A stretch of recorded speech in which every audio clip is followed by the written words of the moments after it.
अंजलि जी गुरुग्राम से। श्री हरिवंश प्रभु। श्री हरिवंश महाराज जी। महाराज जी, आपके प्रवचन से इतना तो ज्ञान हो गया कि यहाँ से कभी भी जाना पड़ सकता है। अंत में किसी भी प्राणी से मोह करने से कोई फायदा नहीं है, तो केवल भगवान के मार्ग पे ही चलें। तो क्यों फंसे महाराज जी आगे संसार में, ऐसा भाव आता है तो? नहीं, पर अगर संसार में भगवान ने हमें कर्तव्य दिया है तो कर्तव्य का निर्वाह करना चाहिए। जैसे मानो भगवान आगे हमारा ब्याह करा दे तो हमें अपने पति को भगवान मानकर सेवन करना चाहिए, परिवार की सेवा करनी चाहिए।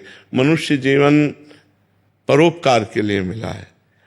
अब अगर ब्याह प्रारब्ध में नहीं है तो ब्रह्मचर्य रह करके निर्वाह कीजिए। अगर ब्याह है तो विरोध नहीं करना चाहिए। हमको गृहस्थी में जाकर के परिवार का पोषण करना चाहिए।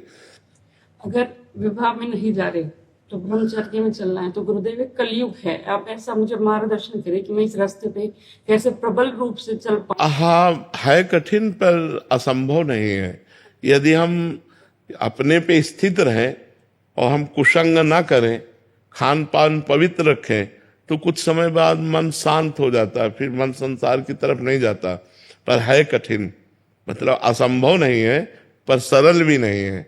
ब्रह्मचर्य रहना कोई सरल नहीं है, बहुत कठिन कार्य है। महीना 15 दिन, साल 6 महीना, इसके बाद जब मन अपना स्वरूप धारण करता है, भागता है संसार की तरफ। देखो, हम एक चीज बताएं आपको, हम सबके अंदर एक कमजोरी है, हमें कोई प्यार करे। आप सब कोई बताओ, सबके अंदर एक कमजोरी कि हमें कोई, चाहे बेटा ही प्यार करे, चाहे पत्नी प्यार करे, चाहे मतलब हमें कोई प्यार करे, पर यहां वो प्यार मिलता नहीं है। वो प्यार केवल भगवान से मिलता है, जो हम चाहते हैं कि निस्वार्थ कोई हमारा सहयोग करे और हमें प्यार करे। तो यहां सब स्वार्थ से प्यार करते हैं, कोई निस्वार्थ प्रेम करने वाला तो है नहीं। वो केवल परमात्मा ही है और उनसे हमारा लगाव नहीं, भगवान से लगाव नहीं। और संसार में हम प्यार चाहते हैं तो धोखा मिलता है।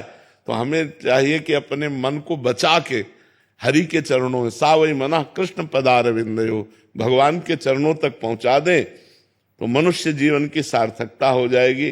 और ये कमजोरी बहुत गिराती है, हमें कोई प्यार करे, ये कमजोरी को हम जो बात कहते हैं, हम अपनी मन की पढ़ाई की बात कहते। तो मन में अब जैसे माँ पिता भाई बंधु परिवार सबको छोड़ा, अब कोई हमारा नहीं, बचपन से बाबा जी बने, तो मन में एक जगह बची। पर हमको आज तक कोई ऐसा नहीं मिला जो हमको प्यार करे।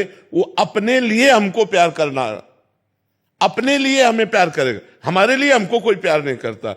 तो ये बात हम अनुभव की कह रहे हैं। आप तो मान लो घर गृहस्थी संसार में हो, हम तो लाखों करोड़ों खोपड़ियां देख डाली, लाखों को बचपन से लाखों करोड़ों को, लेकिन भैया हमारा जो मन मांग रहा था वो कहीं नहीं मिला, वो प्रिया जी के चरणों तो इसीलिए हमें लगता है कि सबके मन में ऐसा होगा जब हमारे मन में है कि कोई तो अपना हो।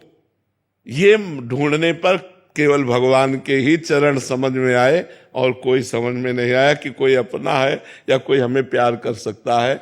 सब अपने स्वार्थ के लिए प्यार करते हैं, हमारे लिए कोई प्यार करने वाला है तो भगवान। तुम तुम्हार सेवक असुरारी, स्वार्थ रहित जग जुग उपकारी। गोस्वामी जी ने लिखा है, स्वार्थ रहित जग, इस संसार में जुग माने दो, उपकारी उपकार करने वाले हैं कौन? तुम और तुम्हार सेवक असुरारी। भगवान और भगवान का प्रेमी भक्त, नहीं तो सुर नर मुनि सब ही की रीति स्वार्थ लाग कर। महाराज जी ये बात आप ज्यादा अच्छे से अनुभव किए हैं महाराज जी, क्योंकि आप बचपन से अकेले रहे हैं महाराज जी। घर गृहस्थी वाले जो घर गृहस्थ में हैं महाराज जी, उनको तो लगता है मेरे पिता मेरे से बहुत प्यार करते हैं, मेरे बेटा मेरे से प्यार करता है, मेरी माँ बहुत, तो वो अनुभव ही नहीं हो पाता, जीवन निकल जाता है महाराज जी। और बाद में दुख पे दुख, दुख पे दुख, इतने झटके लग जाते हैं जब तक अनुभव होता है। तो आप जो अनुभव कर पा रहे हैं कि है ऐसा ही है महाराज जी, बट वो अनुभव की बात है महाराज जी। कबीरदास जी का जो है ना, मन भूला भूला फिरे जगत में कैसा नाता रे, मात कहे ये पुत्र मेरा वो हमारा, बहन कहे ये भीरा, हंस अकेला जाई, मन भूला भूला फिरे जगत। बिल्कुल बिल्कुल। जैसे आपने कहा है कि अगर विवाह नहीं करना तो गृहस्थ में रह के परिवार के संरक्षण में अपनी साधना कीजिए।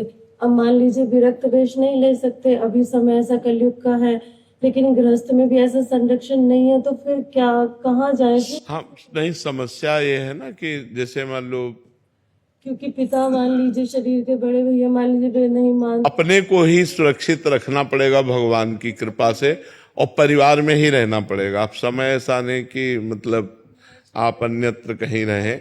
अपने नाम जप से अपना संरक्षण स्वयं कीजिए, भगवान आपके संरक्षण में है। बड़े बड़े साध्वियां हुई हैं जिनका संरक्षण भगवान ने किया है। देखो, अगर हम फिसलने वाले नहीं हैं तो हमको कोई फिसला नहीं सकता, और अगर हम में फिसलन है तो हमें कोई बचा नहीं सकता। दोनों बातें समझना पड़ेगा। आपको कट्टरता पूर्वक अपने संयम को बचाना होगा, तो कोई आपको गिरा नहीं सकता।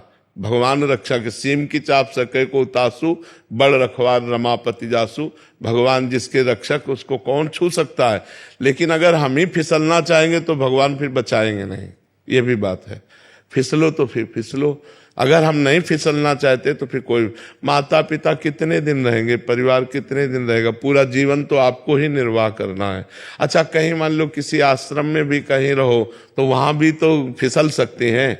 अगर आप घर में नहीं फिसल सकती तो आप कहीं नहीं फिसल सकती, और घर में फिसल सकती तो कहीं भी फिसल सकती। इसलिए अपनी फिसलन को रोकना है, ना कि स्थान परिवर्तन करना है। मुझे लगता है स्थान परिवर्तन से ठीक नहीं, उद्देश्य परिवर्तन ठीक है।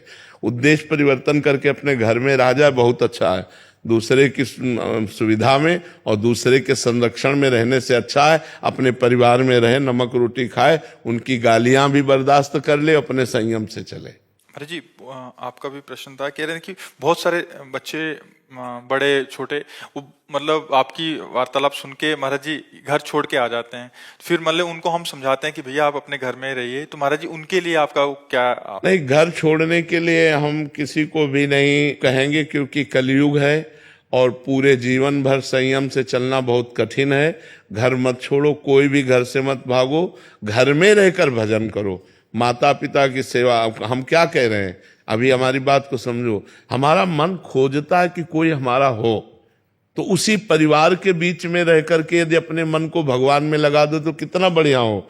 अब हम लोगों ने जो कष्ट सहा है, तुम सोच भी नहीं सकते कि वो कष्ट ऐसे कैसे, गर्मी, सर्दी, बरसात, भूख, प्यास, मार, गाली, सब सहा है, सब सहा है। अब जो हम लोगों की बाबागिरी हुई, वो बाबागिरी आज की क्या है? तो हमें लगता है भागने से काम नहीं बनेगा, घर में रहकर भजन करने से काम बनेगा। अपने माता पिता की आज्ञा में रहो, कभी कोई भी बच्चा बच्ची भाग करके ना आवे, हमारी बात मान लो, क्योंकि तुम्हारा गलत प्रयोग हो सकता है। तुम किसी गलत हाथ में पड़ गए तो तुम्हारा जीवन बर्बाद हो सकता है। तो तुम्हें चाहिए कि अपने माता पिता के संरक्षण में रहो और भजन करो, सत्संग सुन लो, किसी से ज्यादा लगाव मत रखो, संत महात्माओं के वचन से लगाव रखो, संत महात्माओं की बात सुनिए, दूरी होकर अपना भजन करो।